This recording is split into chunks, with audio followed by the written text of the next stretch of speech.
Your relationship with Jalen as a work in progress. I'm curious, entering your fourth year, how is your relationship with Jalen? Maybe how did last year test it? Only thing you can judge your relationships on is your personal interactions with people, not any report that comes out. And Jalen and I's relationship is good. It's again, you just can judge it based off of what your personal interactions are. And so when you hear a report like that, you don't put much stock into it because, quite frankly, not everybody sees that. So I'm so excited for him and I to get into our fourth year together. We've done some pretty special things, and I'm really excited for him. He's worked so hard at his game. I'm excited for him to be able to get back out here today and have a good practice today. And just looking forward to continuing to work with him and continue to build on the special things that we've done. With the change in your role a little bit, how has that changed your relationship with Jalen? You have to work real hard. You know what? That's a good question because I'm not in that quarterback room all the time anymore. So it's like some of those times you'd have that natural relationship because you're always in there. But what I think's been beneficial for that everybody needs that time with me, not just me being in the quarterback room, me being able to be in the defensive end room, me being able to go into the linebacker room. So naturally, when you're not just with the quarterbacks, you have to carve out a little bit more time to talk to them, that you wouldn't get when you're in there all the time. So yeah, you do that I do that for every position, and now I just have to do that a little bit more with the quarterback position because I'm not in there full time. To both of you, I guess there was a report about the coordinators and how you involved in the hiring. Nick, you talked about it. Could you guys kind of clarify that process? I can do it. I feel included a little bit in this kind. Is this Like- work? Is this like the Does draft, this work? Yeah, no, that's exactly what I was thinking. I don't think this works. I think through our process of looking at our first round pick, I feel like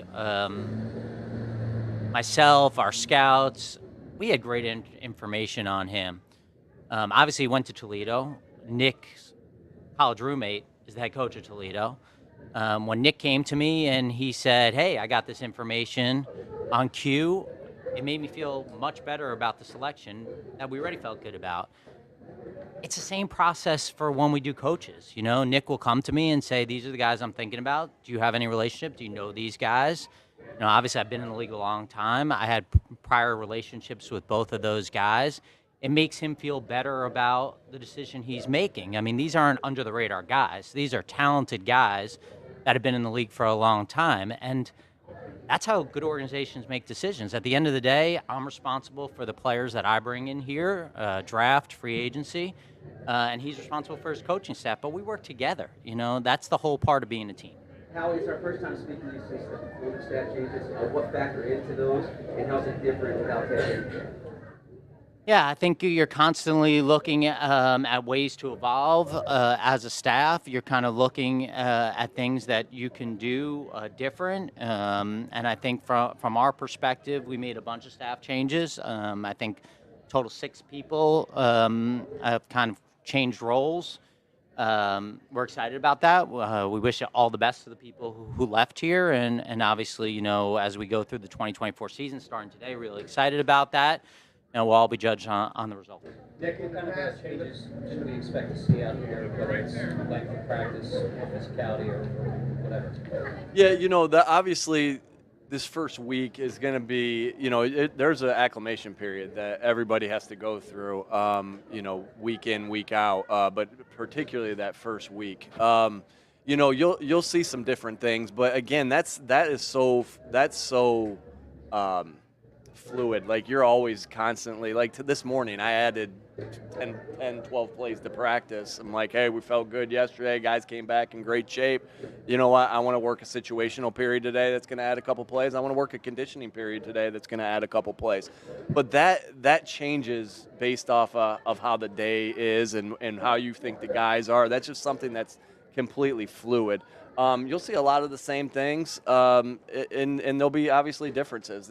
Everything was evaluated last year from last year, and again, don't want to belabor and talk about. We've answered all the questions from last year. We've talked about that, but the things that we learned from every practice length, practice schedule, schemes. Everything's been evaluated, and everything that we felt like needed to be tweaked has been tweaked. Now, as far as acquisition, I know you're always talking about acquisition period runs up to a trading deadline, and always looking at the roster and ways to improve it. He's looking at me. Yeah, halfway. Okay. There we go. Sunglasses. Yeah. Thank you. So, There. but anyway, when you look at this roster now, how do you evaluate it? Are you happy with it? I mean, do you see any strengths, weaknesses, anything like that you can share? Probably look at it a little differently. I don't think that I'm ever looking at it kind of in those terms. I feel really excited about the opportunity to evaluate these guys on a daily basis and see where we are as a team, see where we are as a roster. We're going to spend a lot of time making sure that we know every player that's on our 90-man, 91-man roster at this time, and be open to ideas about improving that roster. I think that when you get in a position in this league and you feel good about something, it's a very humbling league, and things happen. So, it's our opportunity to constantly have our eyes open about what we see. The beautiful thing, I said it to a coach this morning, the beautiful thing about it is everyone here is ours, so you're not playing favorites because you've brought everyone in here. At the same token, we have an obligation to put the best team forward, whether that's including the practice squad and the 53-man roster, and we'll never be content. That would be a disservice to our fans, to our players, to our coaches. Nick, how are you mad at Jalen Hurts has expressed, dismay in the fact that he's had to change coordinators, offensive schemes on a yearly basis. This past year, obviously, there's been zero change. Even in this last offseason, he said he wished he had coaching consistency, such as like maybe a Jeff Stoutland at the offensive line. There seems to be a discrepancy between what he thinks is going to be 95% changing in the offense versus what you have said. How much more does he have to learn this offseason? We're all in a work in progress as far as learning different things on our offense, on our defense, on our special teams, things we're doing, situational football. Obviously everything we do as far as, changes we make in the staff, changes we make to, your offense or your defense is all for what we believe is good for the team and will help us. Even staffs that have, the same play caller, they tweak things year in, year out, right? Because if you stay still in this league will catch up to you quickly. And so, as far as the percentage or anything like that, we are working to do what we do best. So, like I said, there's things that, there are things that we've done well in the past that we'll continue to do. There's things that are going to be new tweaks and new things completely. And like I said to you guys, I think I said this after, as far as a play may look exactly the same on tape, right? You may say, okay, I'm looking at this play. Oh, I saw them run that play a bunch last year, and they ran it a bunch this time. But sometimes you're coaching it a little bit differently, and that's evolving as an offense. That's that happens even when you have the same a similar staff, similar staff. But there are people that are same on the staff, right? The tight end coach is the same. The running back coach is the same. The assistant head coach, who's Kevin Patullo, is the same. Right, the wide receiver coach is the same. The offensive line coach is the same. TJ's moved up in his role to assistant offensive line coach. So there are a lot of similarities in coaching styles and coaching staff, and some of the things that we're doing with little tweaks here and there. I would also say, and this isn't related to Jalen, the hardest part about continuity in the NFL from a front office, from a coaching staff, is that you win, you lose people. You lose people. And so it's really hard to keep a lot of good people in place for a long period of time. This is nothing about Jalen, but just in general. So, it's just probably a little bit different than other industries where it's hard to do that. And, of course, I'm sitting here. And What are your thoughts Thanks, Bob. on the Giants' Hard Knocks? The Giants aren't hard knocks? My thoughts. We got to mind our own business. I think we got enough on our plate than worrying about everyone else. And from my perspective, every day I come in here and there's things that we got to do to make sure that we're doing the right thing and we're getting better. And so it's hard for me to really judge what anyone else is doing. How are you managing having lost Cooper for 3 weeks? Injury might affect your plans for him. Sorry. How does Cooper DeJean's injury affect your plans for him and set him back at all? Well, obviously it sets him back, right, to not be out here the first 3 weeks. But we were excited about him when we drafted him. We were excited about the things that he did during OTAs and the offseason work, and we're still excited about him. He's going to have to take his mental. He's going to have to get a lot of mental reps these next couple weeks that he'll be out rehabbing that injury. And he'll do that. I'm confident in the person that he'll do that. He's going to have to work hard at that. And then, make some, and then be able to come back when it's his time to come back, when that injury's healed itself up, and then get those physical reps. I'm really confident that he'll do that, though, because we've spent so much time on the person as well as the player, and excited about that he'll do that, what he needs to do in the classroom. And I would just add to that. I'm sorry, Coach. I would just say that also, we're bummed. That's our second-round pick. We want to see him out here on the first day. But we also think that this guy's going to be with us for a long time. And so we have tremendous confidence in his ability to pick things up and to come back and kind of keep running. And obviously it's a long season, and we're counting on him. How we see guys run big bowling alley every summer around this time. Do you look really that for the most part? I guess less than half of that under contract. What goes into that? How important is that? And how much, I guess, do you spend making sure that doesn't happen? Yeah, I think it starts with ownership. I think it starts with Jeffrey's ability to let us sign guys early and to try to get out ahead of things, which we couldn't do without his help and his support. So I think he deserves the credit on this. Listen, again, you're dealing with 91 guys. Like, you're going to have issues. It's not going to be perfect.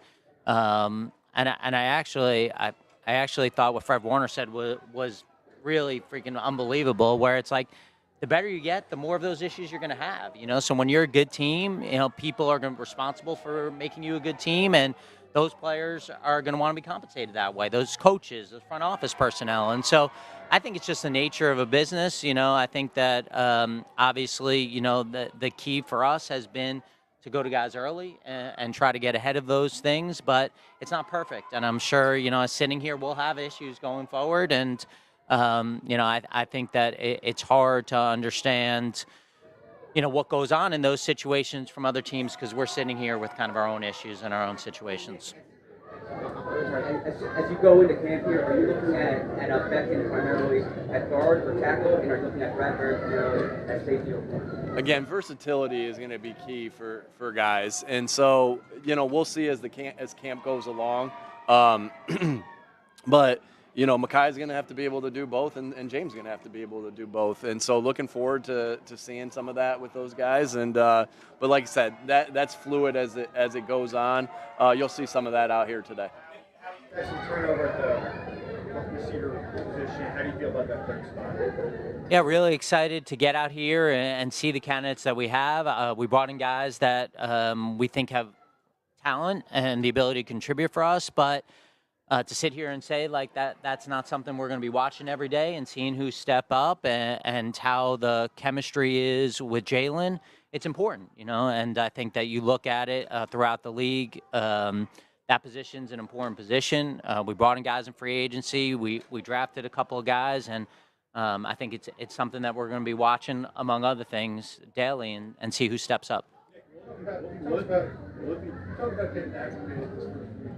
What in your mind is the competition at some of these spots really start to heat up and you say, oh, we're not getting activated? Well, right away. I mean, everything's being evaluated. Everything they do. The conditioning test was evaluated. The way they came back was evaluated. The way they're going to practice with helmets is going to be evaluated. The way they practice with and the way they walk through is going to be evaluated. So every competition it started in OTAs and it's going to continue here. Now, this is football, right? And so when those pads come on, it's different, right? And especially for certain positions, it changes completely of when you have the pads on and when you don't have the pads on. So everything's evaluated. Everything competition is being happening. That's a core staple of who we are as a program. Compete, toughness, all those different things, because that's what we base our program on. But naturally, some positions step up even more when the pads come on. Along those lines, what's the plan for right guard in the next couple of days? Yeah, we'll see. Obviously, don't have to release a depth chart yet. Don't have to say what our plans are, just like we don't have to say what our plans are for our end of game defense. That would be something that we are continuing to work through.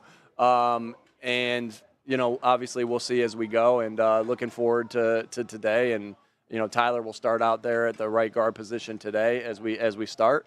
But we'll see how that goes. Nick, you talked about that 30,000-foot view you have now, and I know you're constantly evaluating things, but it is a little bit of a different role. Did you come into this day one with one or two different things that say, hey, now I can do this a little bit more, now I can focus? Obviously, the way you come out here and I'm going to be coaching guys up, right? And that's what's fun. You're going to be able to go but I feel like I've been doing that since, even though I was only with the offense, and I wouldn't say only with the offense, yeah, I mean, I'm just looking forward to getting out here and coaching guys up. And it doesn't matter what position, whether it's, Paris Campbell or whether it's Rick Lovato, or I don't have a ton of great coaching points for the long snapper. That's not my expertise. Who walks by next will be the next name called out. Or whoever it is. But I'm just looking forward to getting back out there, coaching guys up, and then getting in the film room and kind of living out our core values. Is it difficult to kind of just explain it and teach it to 90 guys? What's the process been like figuring out staffs and figuring out how to practice it? Obviously we've spent a lot of time on that and really going to keep that close to the vest, obviously, because that's new for everybody. Everyone essentially is year one coordinator for the new kickoff and the kickoff return. And so we'll keep a lot of that close to the vest, but I'm really confident in our special teams coaches. We've continually gotten better at special teams throughout these past 3 years. Michael Clay deserves a ton of credit. He's done an unbelievable job. He's a great young coach who works daily to try to get better. The guys love Coach Clay. The players that play for him play their butts off for him. And that's just a testament to him, Coach Panunzio, Coach Tyler Brown, Coach Seeley, and just the guys that have been here helping us, continuing to improve. But looking forward to the new challenge of that element of the game, because it's going to be new for everybody, but we'll keep a lot of that close to the vest as we go. So long you guys have rotated a lot along the defensive line.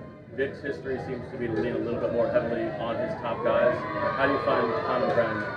Yeah, first I'd like to give Coach a lot of credit for incorporating crowd noise into our press conferences this year for our players. Got to be able to focus in stressful times. I think obviously you have to adjust to whoever the coordinator is and what they do. In a lot of ways, it's exciting, to see what our guys can do. We have a lot of young players, certainly in the interior of our defensive line, that should be able to play maybe a little bit higher percentage of the snaps. But you still need guys rotating. You still need good players. I think it's always been important to us to have a lot of defensive linemen who can play at a high level through the course of the year and that can come in and rotate. That's not going to change. Will look exactly the same, where maybe, you're taking a number that's 55 or 60 and now you're at 65 or 70. Probably not. I think also that's why the conditioning is so important. That's why our players coming into camp into great shape, knowing that they're going to play more. And I think it's all going to be player dependent, on how they're playing. But, it's something that's probably a little bit different, but not significantly different. And Vic Fangio hasn't been, just adding to what Howie said, Vic Fangio has been a great coordinator in this league. And we're not talking 10 years, 20 years. We're talking 3 decades worth of being an unbelievable coach. And so you don't do that unless you adapt to the players that you have, and you adapt your schemes, you adapt to your surroundings, you adapt to the way the game's changing. And we feel good about, we feel good about our depth. I know Vic feels good about our depth, and looking forward to guys like, Marlin and Morrow, those guys continuing to develop and play a good role. Those guys, particularly those 2 guys have shown toughness. They've shown their hard work throughout the offseason. They came back in great shape, and I'm looking forward, to seeing those guys go out there and practice and having good camps. And one of the things, Bo, too, I think, for us, we've been very fortunate here where we've really given our young players kind of the ability to kind of develop and not play as much. I'm really excited to see the opportunity for those guys going forward because of where we are. Obviously, we have a lot of high-paid players here. There's great opportunity for young players for us going forward, and I think we have the right players here. That's one of the exciting things about this camp is seeing these young players get an opportunity to carve out a role, how significant that role is. Because I think, you look at our sport, you look at a lot of different sports, and there are opportunities for young players to develop, and you don't really know how they're going to develop and how they're going to play until they get the opportunity. And because of the teams we've had in the past couple of years, which has obviously been good, some of those young players haven't had as big a role. So I'm really excited about that and watching that. Obviously, I'm biased. We brought those guys here, but it'll be fun to watch. Time for a couple more. With the, in terms of the secondary, last year lots of injuries. How much more prepared is this secondary for this season? And in relation to how Vic uses that, is it also equipped for his system? Well, we'll see. Obviously, we got to go with what we see here going forward. We brought in a lot of new people into our secondary. We thought it was an area that we had to address. I'm really excited, again, to see those guys go out and play. I think, I didn't do a good enough job last year fortifying the secondary, and it showed with our depth. Our best teams have had our best depth with our best players. And I'm ready to call plays in hostile environments after this press conference. At this time last year, you viewed Kobe as the top linebacker. Where is he now going into the season, both from an organizational perspective and health-wise? That's going to be something that's a great that's going to be a great competition to play out. I believe, we added some great guys in free agency and the draft. I'm really excited. I mean, you look at some of the things, and we'll never say, hey, these are the positions we're excited about the battles at. But sometimes Howie and I talk about it, like, man, I can't wait to see that linebacker position. We feel really good about the guys that have been added and the guys that were back from last year, and just so excited to see how that goes. Now, Nakobe came back in great shape, worked his butt off. He said to me yesterday, "Man, are we putting the pads on tomorrow?" When I walk past him, I know he's ready. I know he's ready mentally. I know he's ready physically. I'm excited to see him, and I'm excited to see that position. I think I broke that rule talking about a couple positions I'm excited about, right?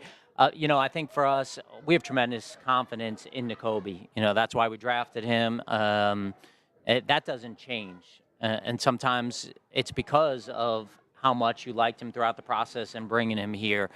So we're really excited about him. He's got the right mentality. There's no question in my mind what his contributions were to one of the best defenses in the history of college football. I know that just from watching the tape. I know that from talking to the coaches. And then the opportunity is there. The opportunities at that position, I think, we're excited to see what that brings. Obviously, it's a position that in Philadelphia we understand comes under a little bit more of the microscope, and that's probably warranted. The last one, Tim. Jalen, what are the key things that you're looking forward to see in his development as a leader as he enters year 5? Yeah, I've been fortunate to be with Jalen now coming on my 4th year. I think he's got tremendous energy, tremendous work ethic. Just like all of us, everything that he feels like he can continue to work on, he will do. This is a guy that obviously has brought us tremendous success since he's been our starting quarterback, has played at a tremendously high level. I have tremendous confidence in him that whatever he has to do to continue being an MVP candidate, he will do. All right. Thanks, folks.